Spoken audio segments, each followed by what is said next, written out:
My name is Laila Yumo. I am the CNMI PSS Family Engagement and Community Involvement Program Manager. And I'd like to welcome everybody to our session, our stakeholder session with the Commonwealth Health Center. And this is uh, we are opening schools, and we want to make sure that our families are informed by our health professionals regarding why our schools are safe.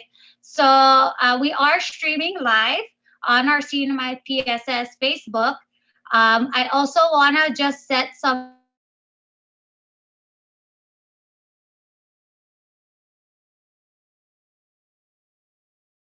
norms for our virtual session today. We're all one community, one family. As for the chat room will be disabled. Questions will be accepted, but we want to ask for grace and patience from our families and stakeholders, as Dr. Ali might have the answers to your questions in his presentation. And so we want to welcome also our Commissioner of Education and our board, our PSS Key Management, and most importantly, some of our PSS Board of Education members that are online with us. Our Parent Advisory Councils, which is our PTA, they're also online with us.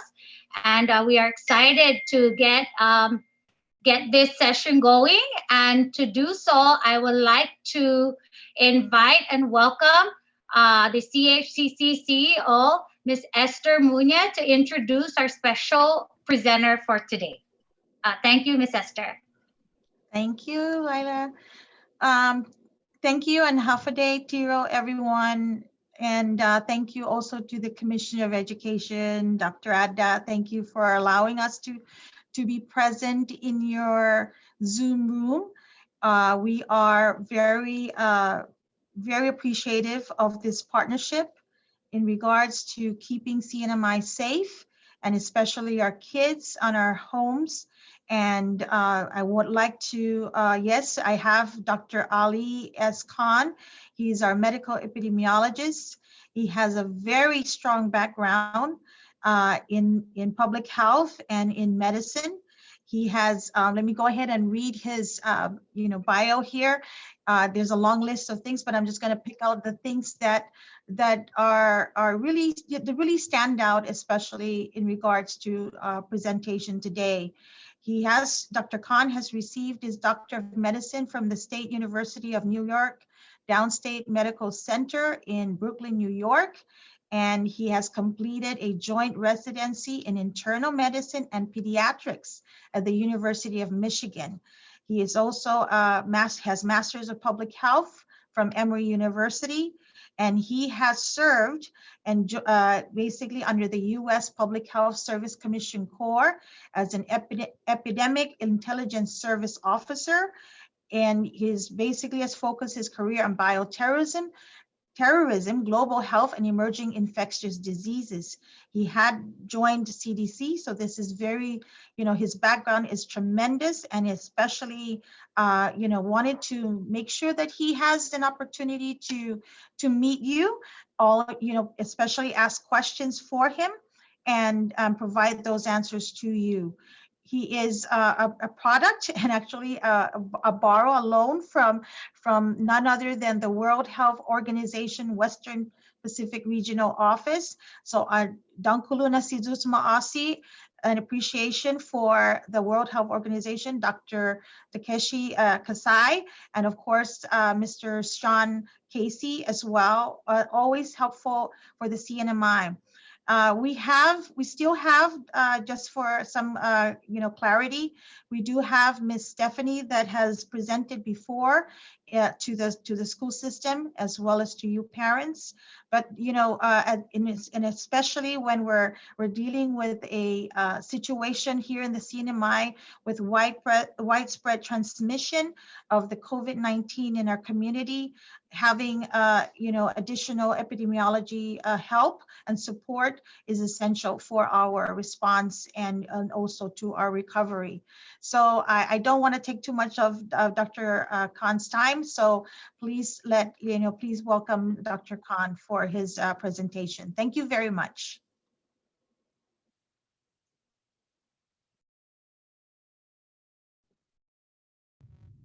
Uh, Thank you, CEO Muñoz, and I'm grateful for the opportunity this afternoon to elaborate on your message that we can restart schools safely in person here in CNMI based on all the wonderful work that is going on in the community with your public health and social measures.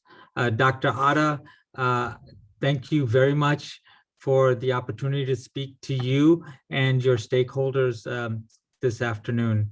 I'd like to leave as much time for questions, but I thought what I would do, sir, is start with a simple slide of key messages and then use that as a way to spur discussion that the people would like to have. So if I may, please, I'm going to share my screen.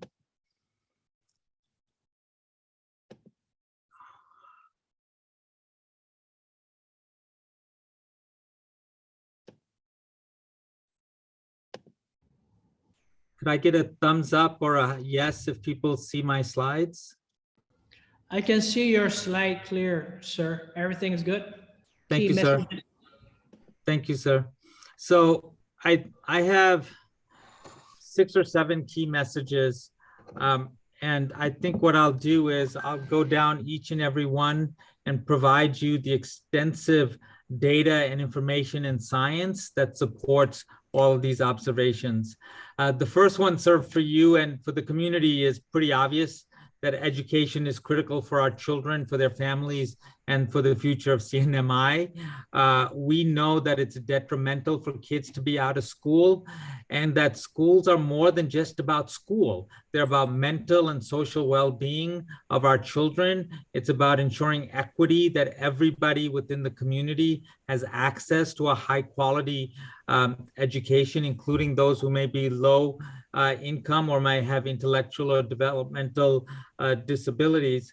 And finally, a reminder, since I just saw a note from UNESCO that there would be potentially a $17 trillion deficit if we keep kids out of school, because as we know, if kids don't continue to go on and get educated, they're likely to have lower incomes in the future.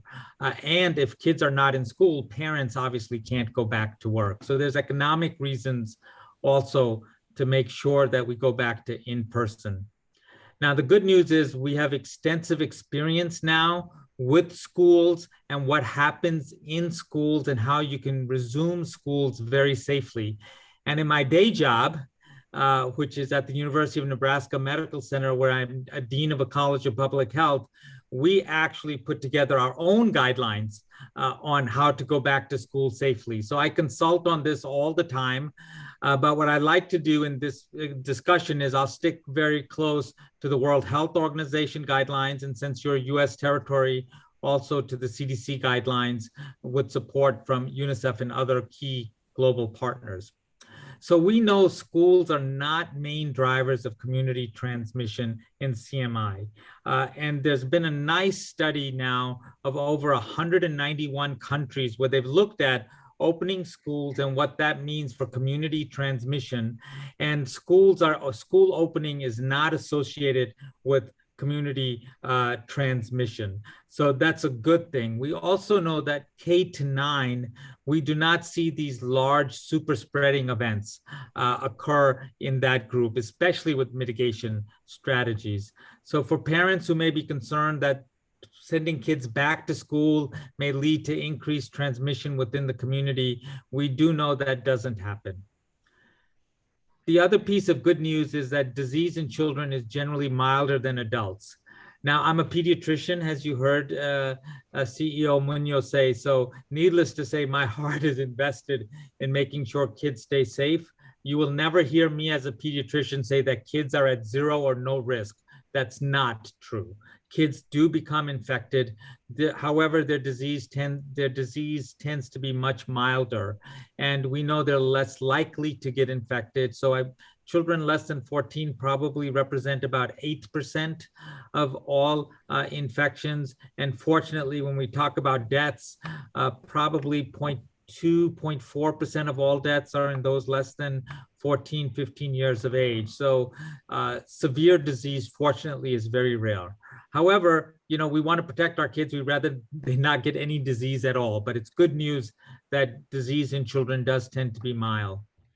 Finally, the next step I'd like to talk about is that when you put the right school mitigation measures in place, so the public health and the social measures, when you put them in place, children are not likely to get infected within schools. They're more likely to get infected at homes and out in the community. So sending your children to school does not increase their likelihood of getting infected. There's a very recent study from the European Center for Disease Control. They looked at 32 European countries, and they could find no increase in children getting infected because they were going to school.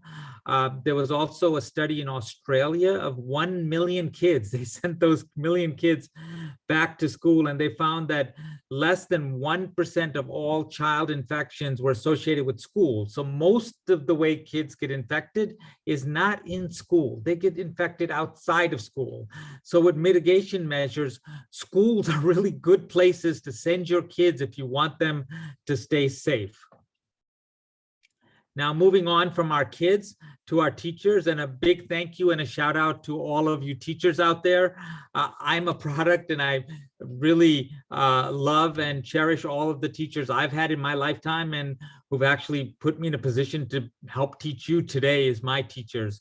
So the good news for teachers is that you are not at increased risk within schools. And there have been a number of studies that I have seen, mainly from the UK and Scotland, where they've tested teachers just to be, so they look for infection in teachers, but they've also done blood tests in teachers to see if they're getting infected. And they don't look like they are infected any more than the general population or people who work in comparable settings. So we are not putting teachers at increased risk, and staff, all the other individuals who work within schools, we're not putting them at increased risk by sending them to school. And actually the risk may be lower, again, like kids, may be lower for them.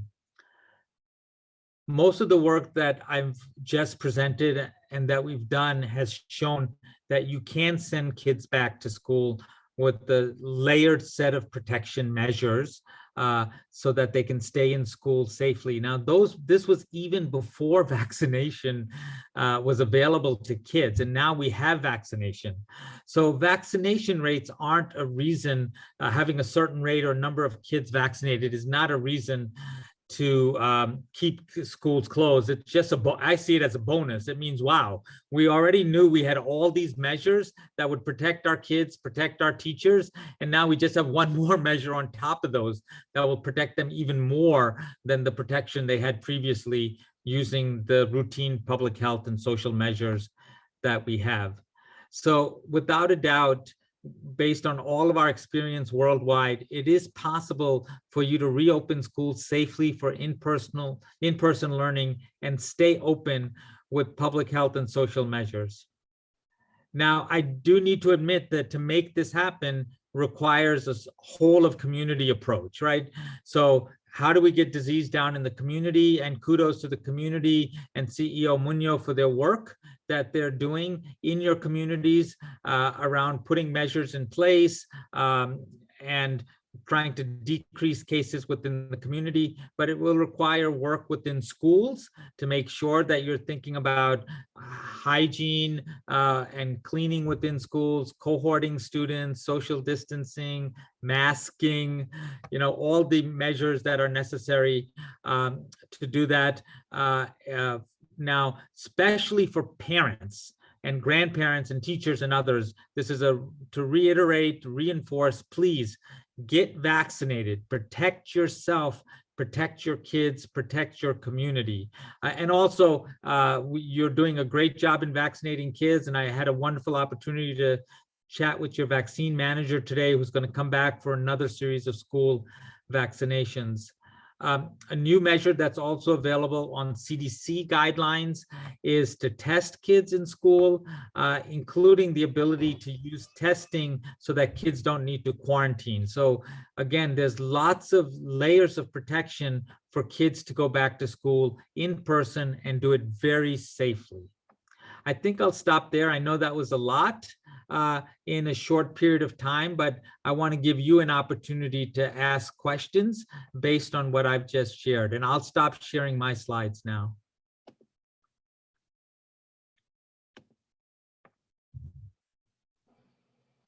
Thank you, Dr. Khan.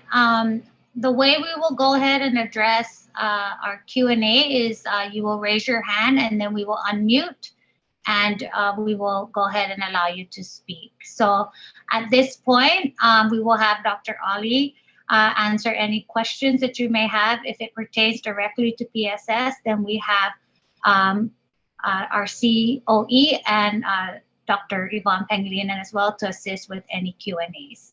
So if anyone would like to ask a question right now, you may raise your hand.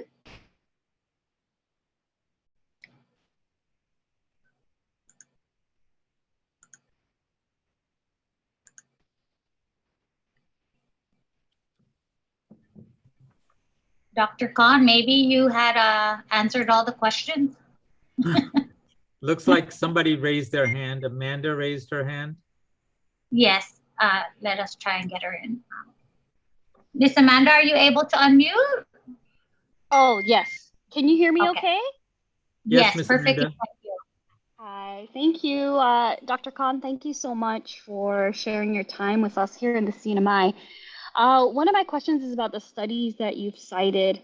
The CNMI has a high rate of multi-generational families who live together. The studies you've cited, does it take into account those factors?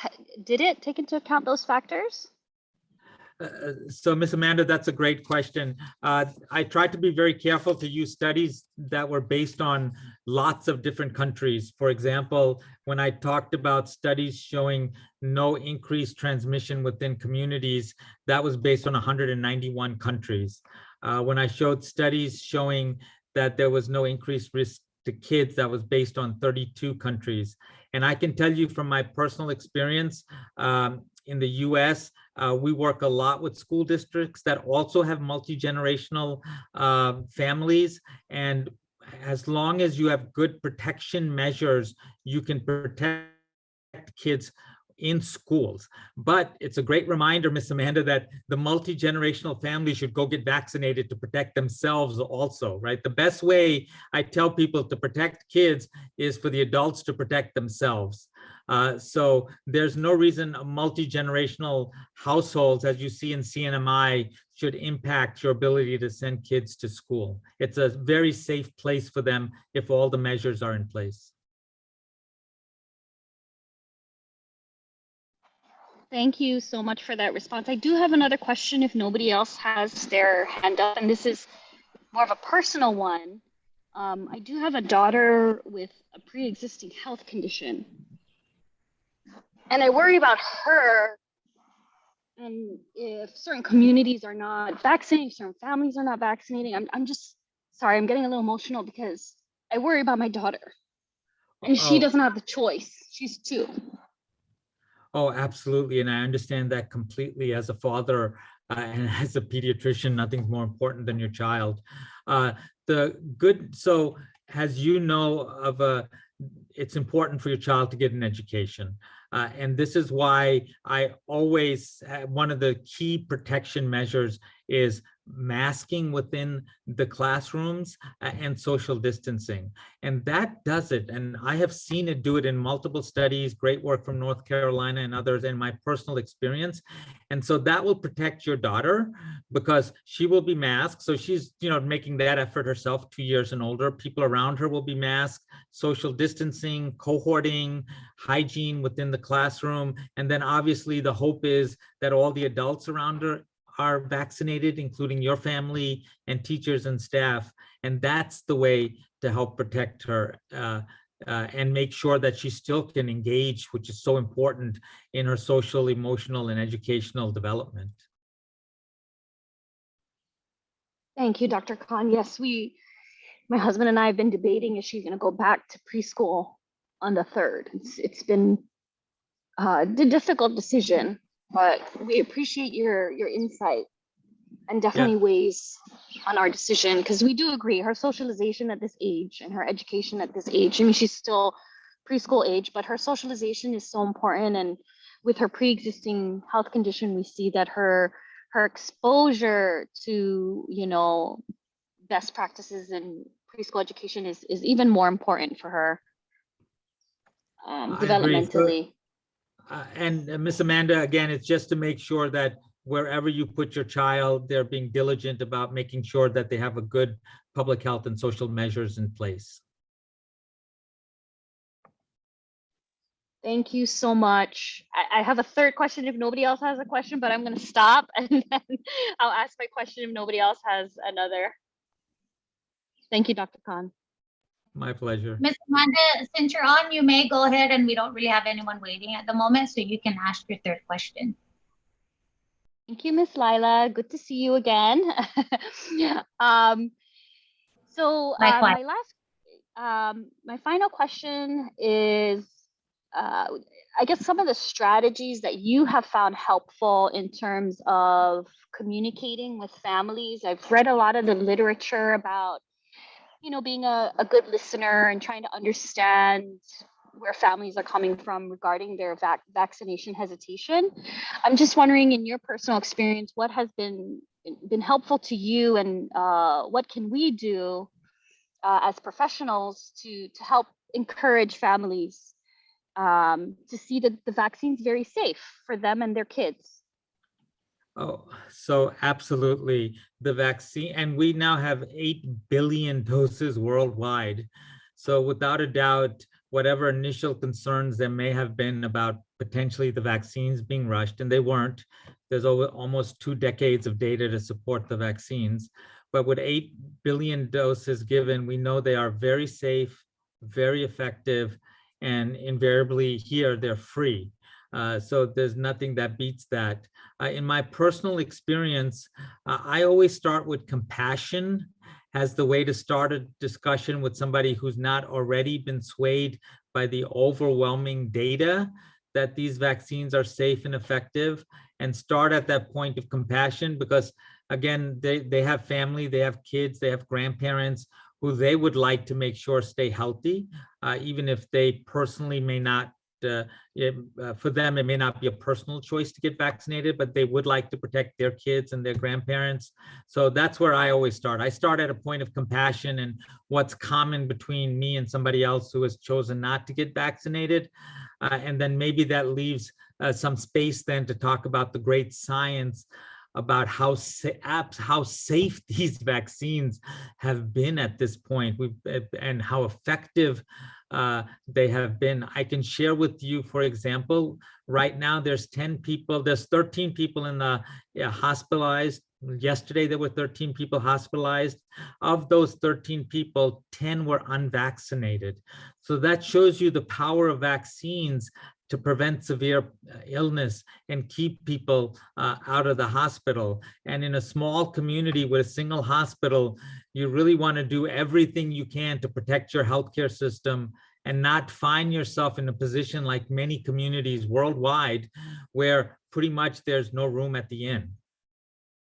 So lots of reasons to get vaccinated besides what your personal choice may be, because you want to protect the healthcare system, because you want to protect your family and loved ones, you want to protect other families and your community. So that's how I approach that question.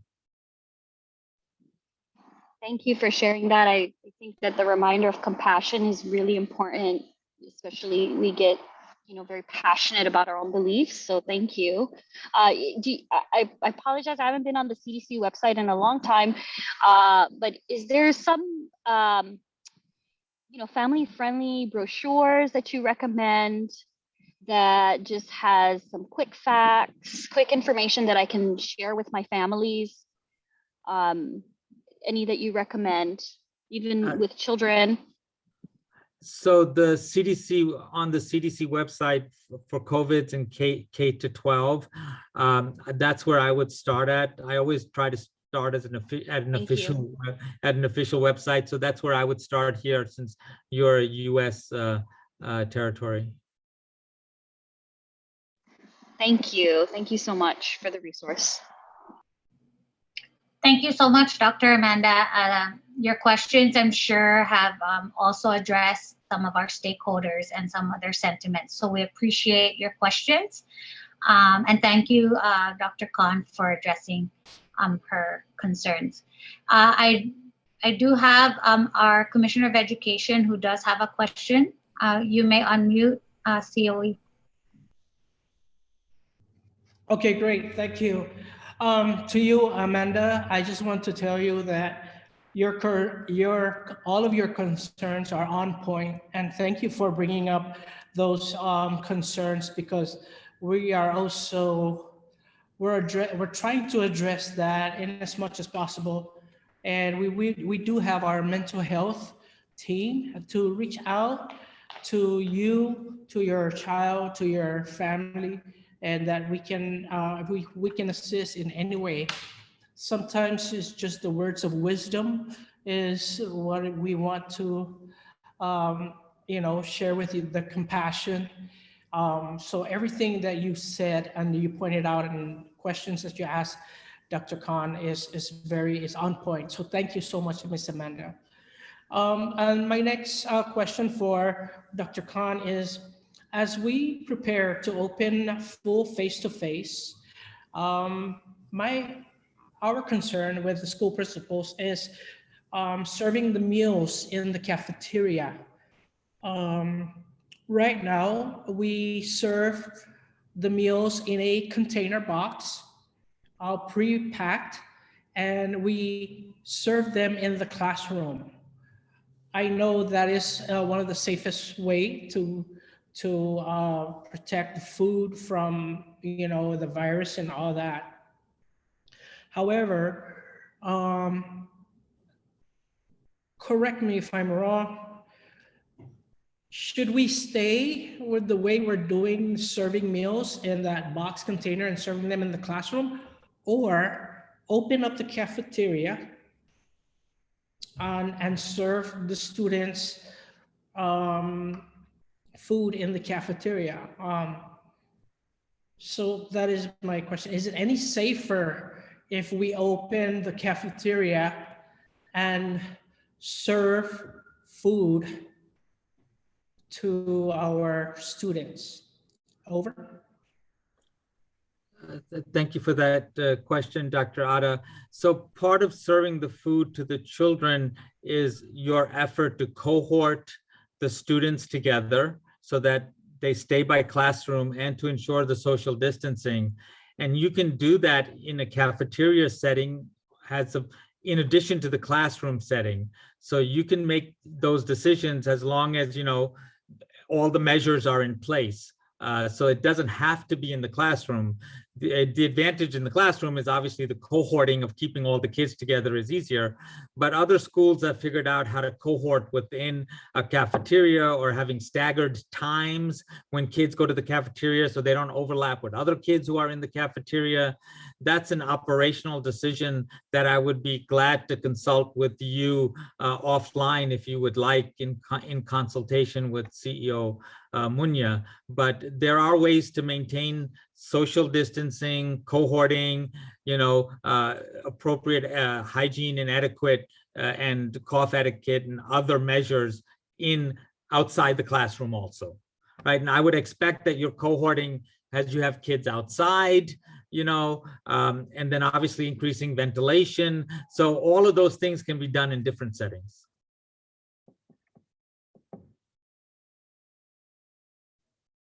Okay, great. Thank you, sir. Thank you so much. Thank you, Commissioner, for that question. Do you have additional questions? No, that is all for now. Until if I come up with something else, I will reach out to you. Over. Thank you so much, Commissioner. That is an excellent question for all our school administrators and our parents to be able to understand the safety precautions that we are putting in place. I do have a question from Mr. Thomas Manglonia. Mr. Thomas, did you still have a question for us? Yes, I'm with KOAM News, and Dr. Khan, just wanted to ask you briefly, we've heard a huge desire for frequent testing. What's your recommendation in your professional opinion on the approach for frequency and type of testing, if that's the course that the public school system will take. So, Mr. Thomas, here in CNMI, I would refer people to the CDC website, and CDC suggests that it's an option to test students who are unvaccinated on potentially a weekly basis. And CDC also now has put out new guidance that says that children who are exposed to somebody who's sick in the classroom, if they don't necessarily have to quarantine, you can test them out of having to be quarantined. So there is a potential role for testing, obviously in consultation with the CEO, with your commissioner, with CEO Muñoz, and the director of lab services, to see what the best approach for your school systems are. Great, thank you. Thank you so much, Thomas. That was an excellent question as well.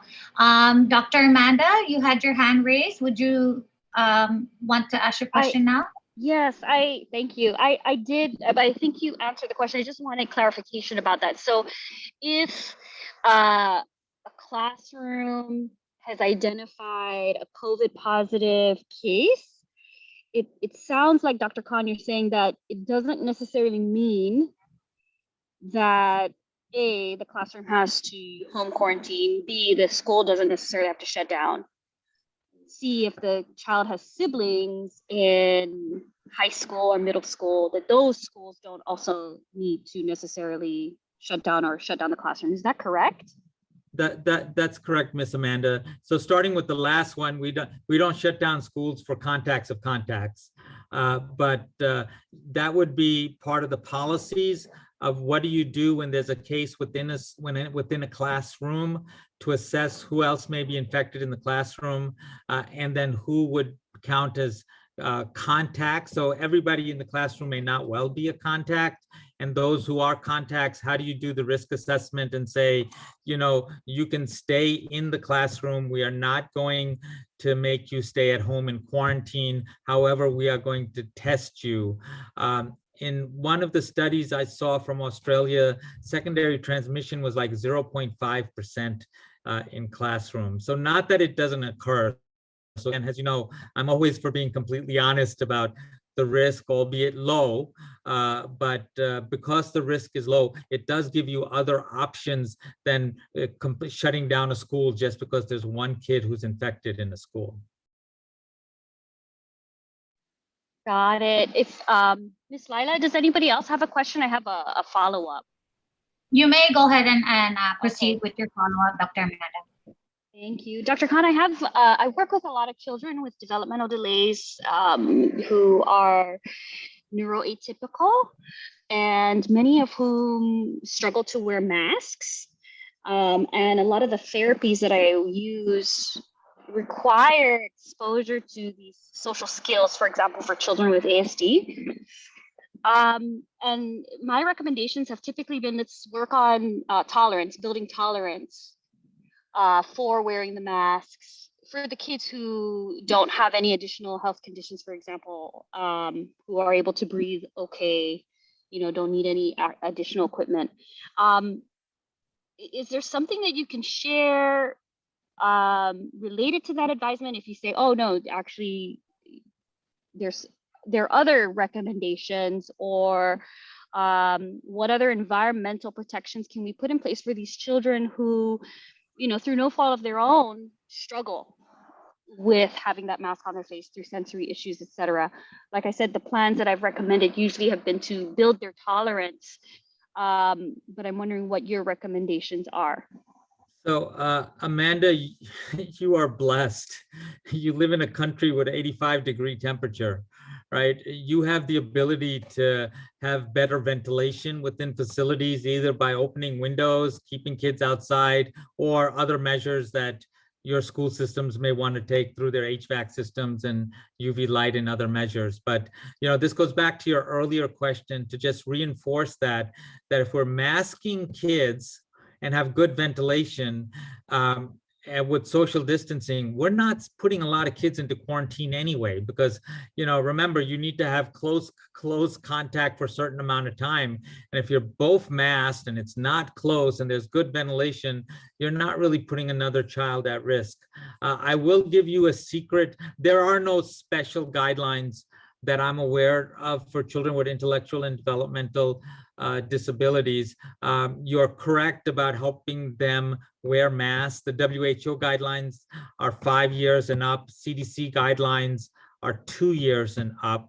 But again, the child has to be able to wear and tolerate a mask. In my experience, the younger kids are actually better than adults in wearing masks often. But a trick that I learned from a good friend who's a speech pathologist is she was having these kids take off their mask and watching them in the mirror do speech therapy. So that wasn't putting her didn't have her directly in front of the kid, but allowed the kid to remove the masks and work on speech therapy. So there are tricks of the trade that I'm sure our teachers could be better at than I am on how to allow these kids to go maskless in select settings. Thank you, Dr. Khan.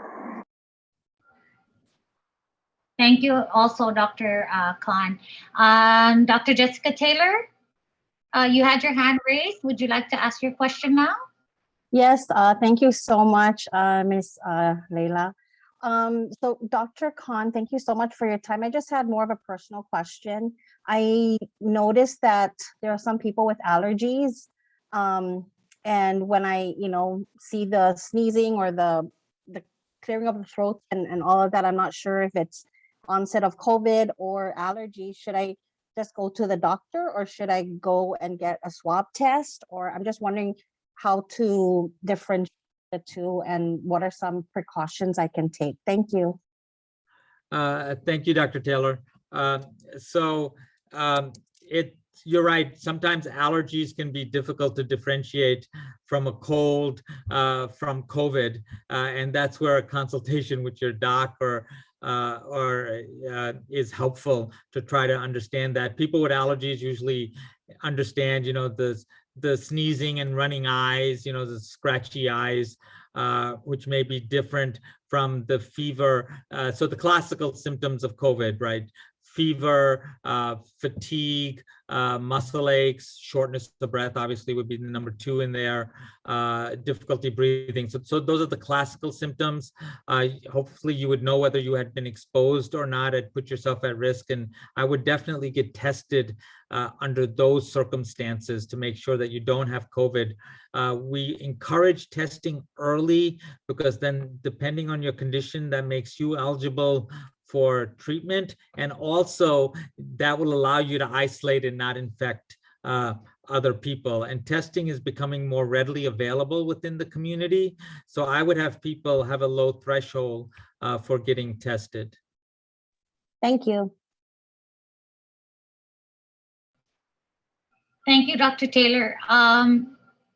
Dr. Yvonne Pangilinan does have a question. She just raised her hand. Go ahead, Dr. Bonnie. Hi, good afternoon or good evening, Dr. Khan, and thank you for spending this time with us and our stakeholders.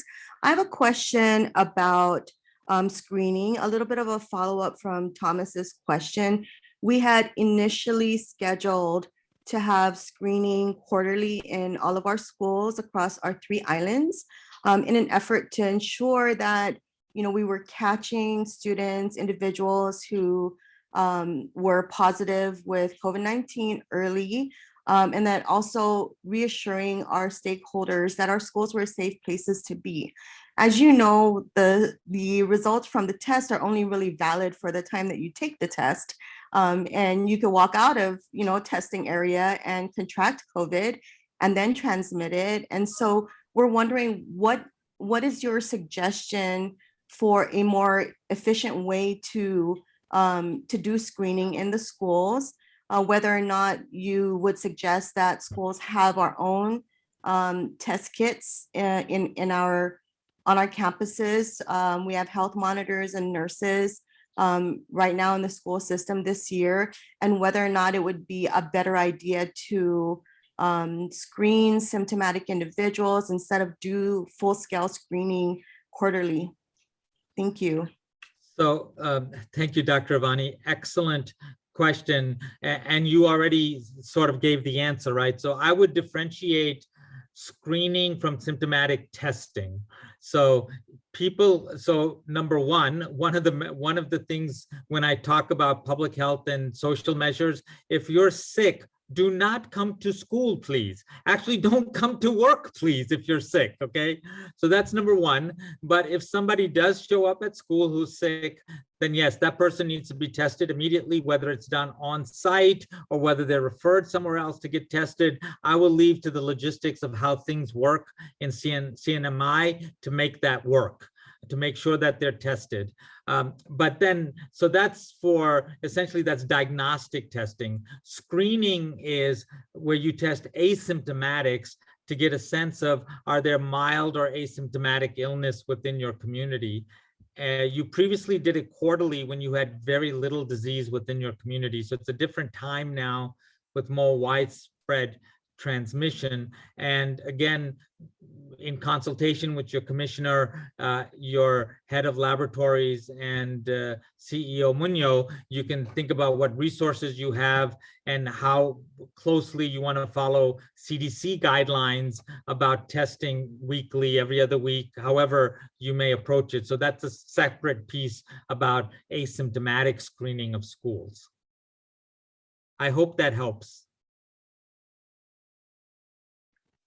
Yes, it does. Thank you. And if I may, we have a lot of individuals who, understandably, it's a period in our Commonwealth where there is a great surge. It's our first really big surge, and so testing, is rampant in the community, and sometimes we get too test happy.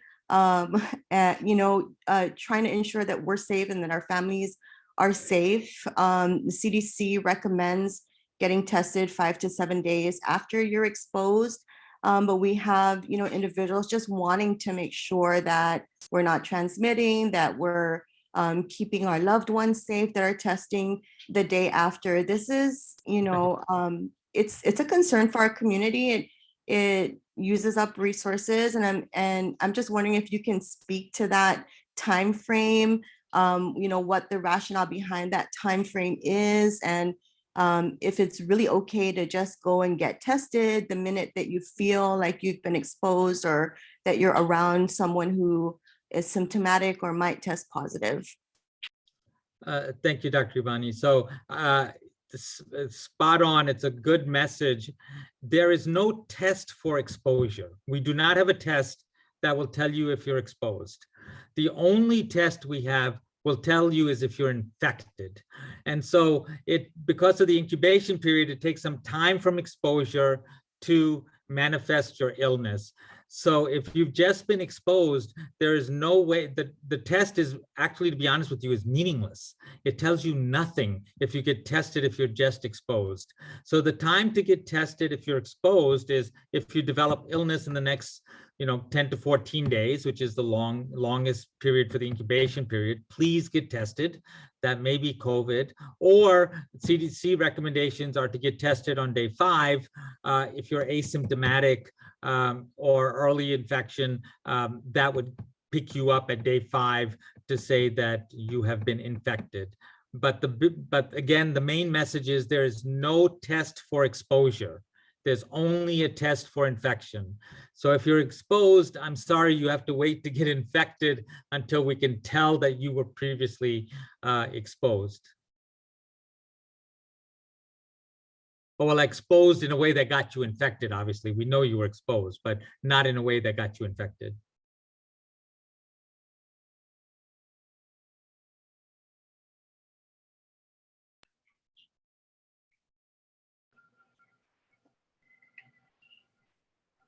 Dr. Bani, do you have any more follow-up questions? I just have one curiosity. There's been a lot of there have been a lot of articles lately on how the pandemic is moving into an endemic state. And although I understand what's happening, I don't know if that is, if the World Health Organization is also recognizes that and what that means for us as a community. It's our first surge. The nation has had many, many surges. Guam, has had their challenges too, but for us, it's a very first and scary time. And then you read that it's becoming endemic and wondering what that's going to mean for us living in community. Can you speak a little bit to that? Thank you, Dr. Vani, and I'm grateful that Mr. Sean Casey from WHO is on the call and has been providing me tips during this. So the message I have is, yes, we all need to learn safely with COVID. That is the official message, but let's think about what that means to live safely, right? So what causes a disease to be a pandemic? And what causes a disease to be a pandemic is the health and societal and economic disruption that occurs with the pandemic, right? So we have flu every year all over the world. Nobody declares a flu outbreak every year or a pandemic every year, right? We have measles all over the world every year. Nobody calls the measles pandemic every year.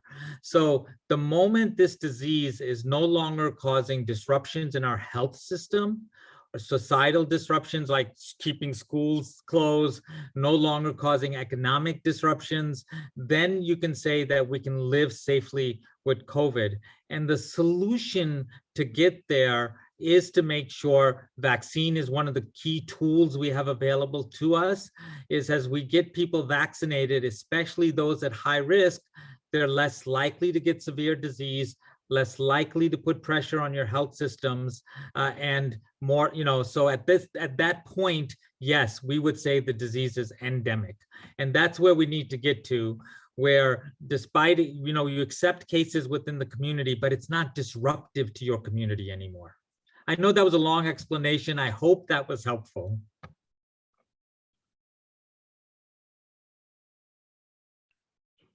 Yes, thank you. That was more than helpful, Dr. Khan. We are quickly approaching the 5:30 mark. We do have one individual raising her hand. Ms. Christina Zuccaro, you may go ahead and ask your question.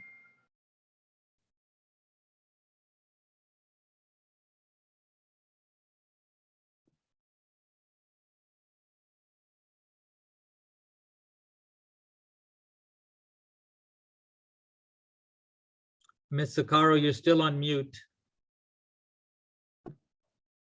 Could you speak to the effectiveness of the cloth mask? Oh, glad to, Ms. Zuccaro. I think at this point, it's quite clear that we all need to be wearing at least 2-ply, if not 3-ply, good fitting masks.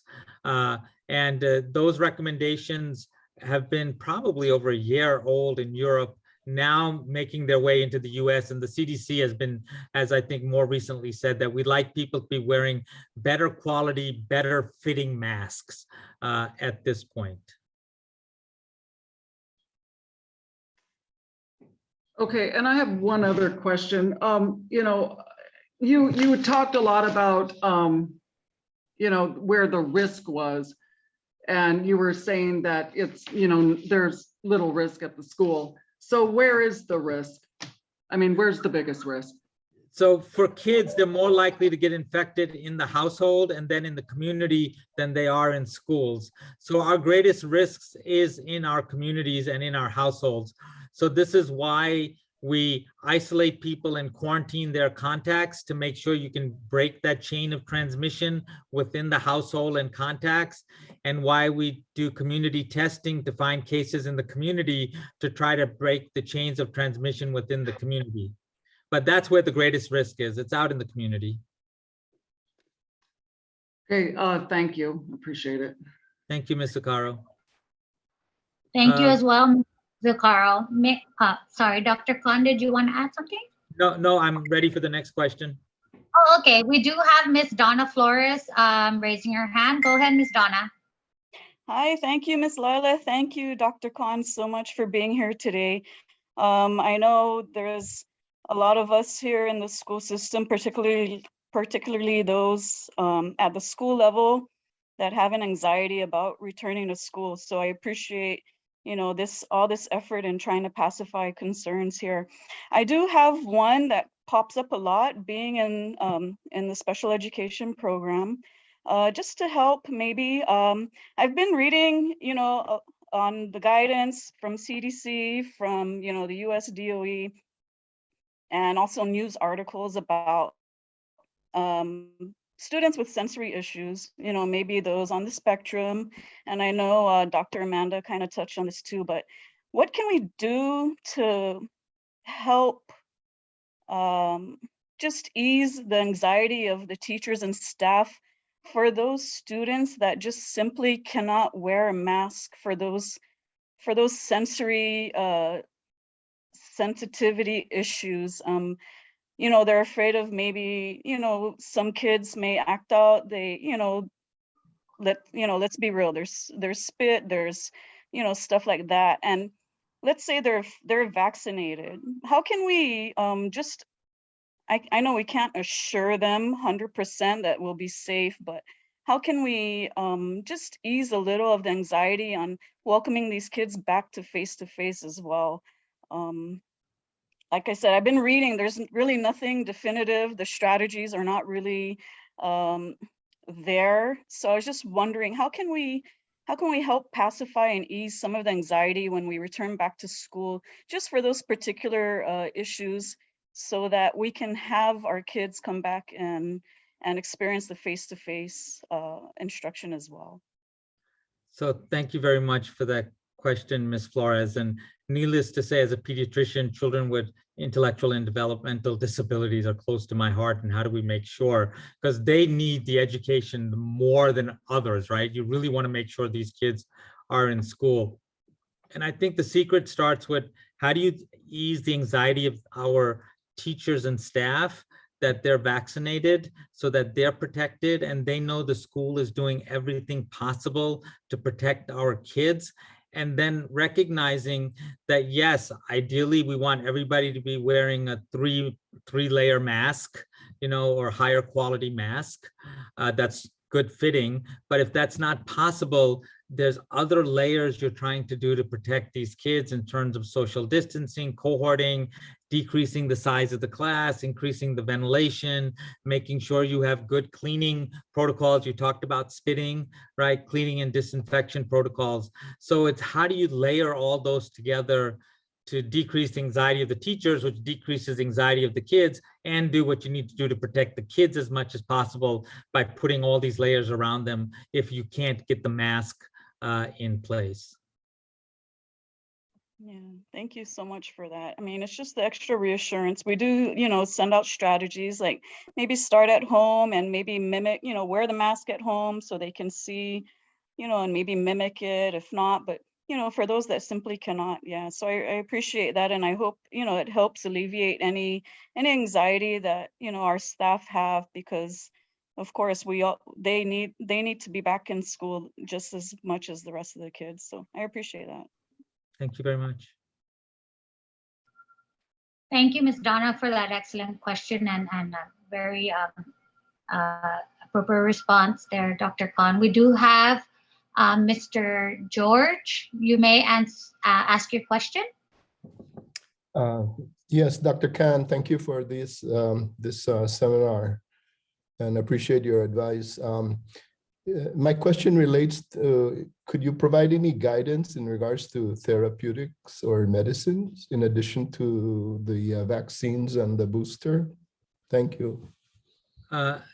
Thank you, Mr. George. Yes, there are a number of therapeutic options available for people at high risk of getting severe disease. And that's why we ask people to get tested early, because the earlier they make the diagnosis, the more options that are available to your clinicians.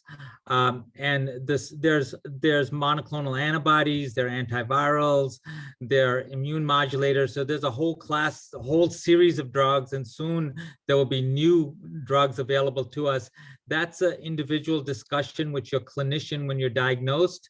But for our community purposes, what we need to know is if we think we're infected, please get tested early so that we can present to a clinician who can do that risk assessment and tell us what therapeutics we need to take.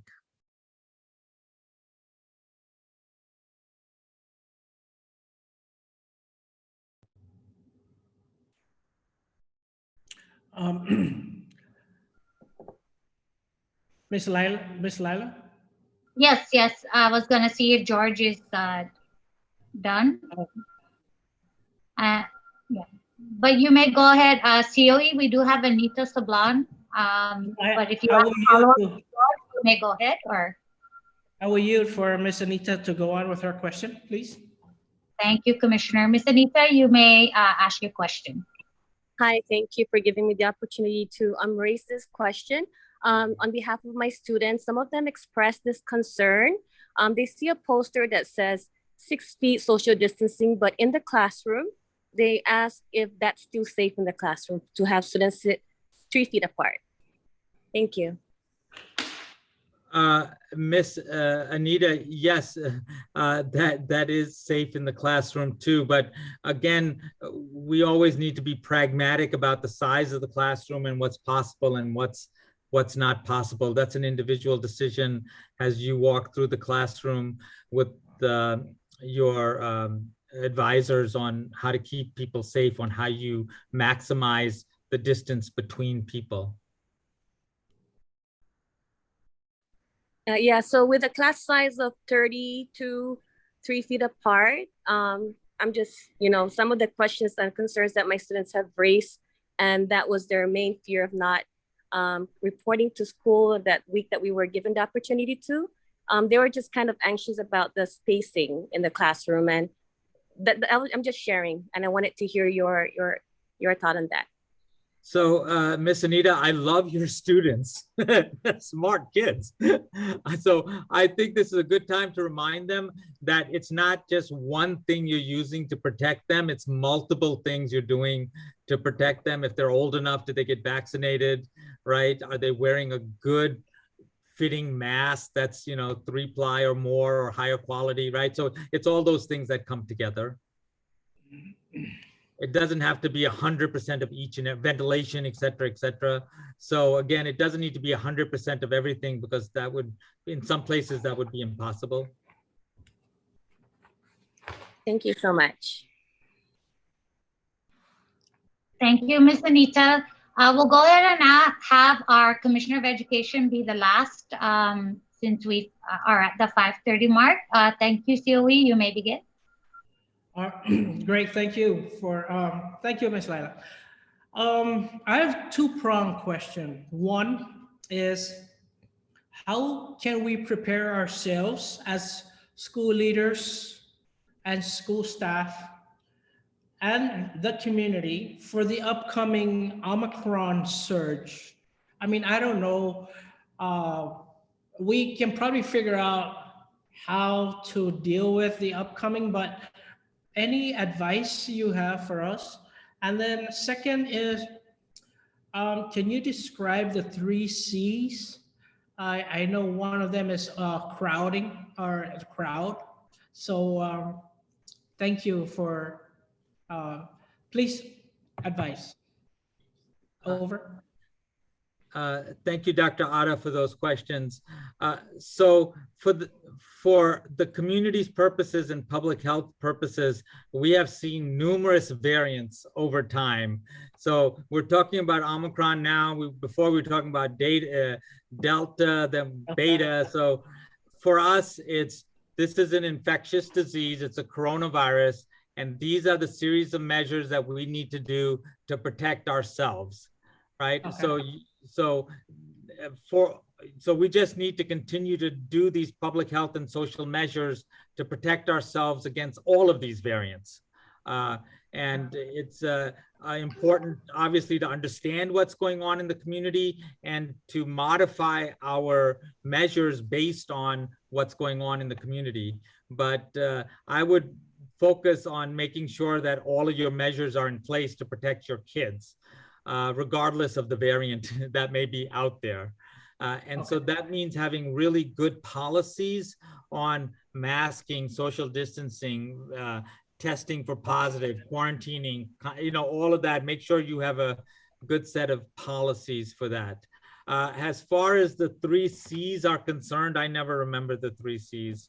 I learned 3 W's. I learned 3 W's since I came here. So let's see. The 3 C's are, what are the 3 C's? Oh, here you go. Thank you, my WHO colleague, Mr. Sean Casey.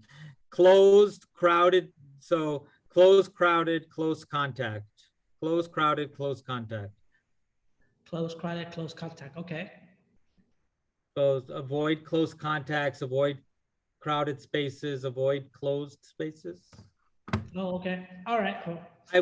My message: get vaccinated, wear a mask, social distancing. I'm sorry, those don't sound very sexy, so it's a VMS. Okay, that's my message. That's my message to the community. Thank you, Dr. Khan. All of those triple C's, triple W's was before we had vaccine, right? Number one, our strategy to get out of this is the vaccination.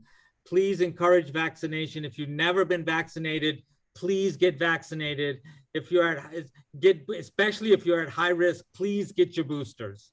As I said earlier, 13 people in the hospital, 10 are unvaccinated. We need to make sure that everybody is vaccinated.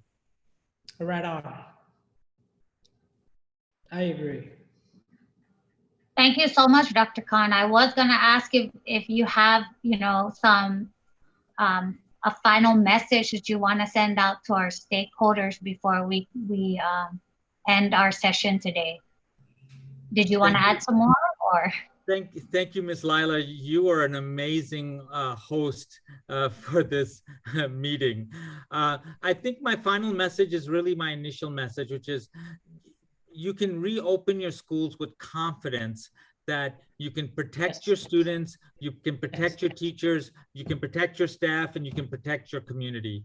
We just need to work together as a community to make sure we have the right set of public health and social measures to do that.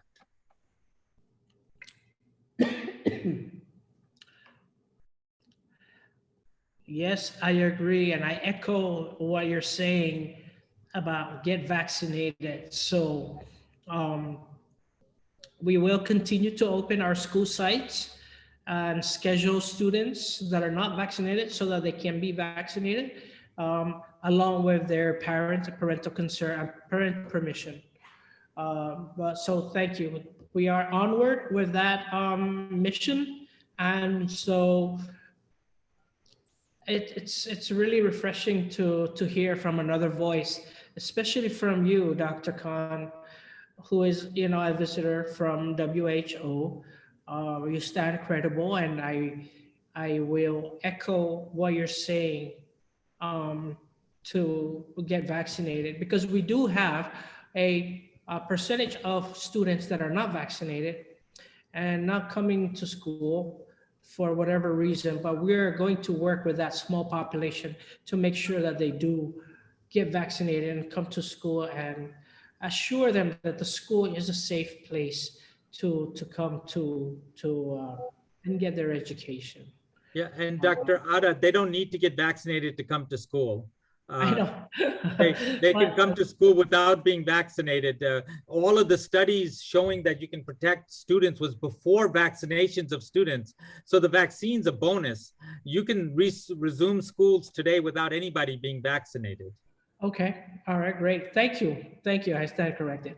But I would like to take this opportunity as we close to thank Ms. Lila Yumo and Ms. Randy Jo Barcinas for setting up this platform and for us to be able to have a conversation with an expert like you, Dr. Khan. And to all of our participants, I cannot express more how important this is to reach out to all angles from parents to our teachers, to our leaders, to even our legislators, about the importance of the 3 W's and the fourth one, which is the vaccine. So I echo everything that you say, Dr. Khan. And to all of our participants that are here tonight, we want to thank you so much for joining in. I'm sorry it was a last minute notice, but this is, the effort of Ms. Lila Yumo and Ms. Randy Joe, and I applaud them for putting this together. And also to you, Dr. Khan, thank you so much for caring. We want you to know we really appreciate you. Yes, so thank you so much, Commissioner, for your kind words. Thank you as well, Dr. Khan, for being able to respond to specific questions being asked by our stakeholders. I do want to thank also our CHCC partners, CEO Esther Muña and Gil, who had assisted us in setting up this session for our families today. We look forward for future sessions to help ease some of the anxieties that are out there in our community. So again, one sincere Jesus Masi. Thank you very much, Dr. Khan, and everyone online. We appreciate your participation and we wish everyone a very happy new year ahead. Thank you. Okay, bye. Have a good evening. Have a good evening.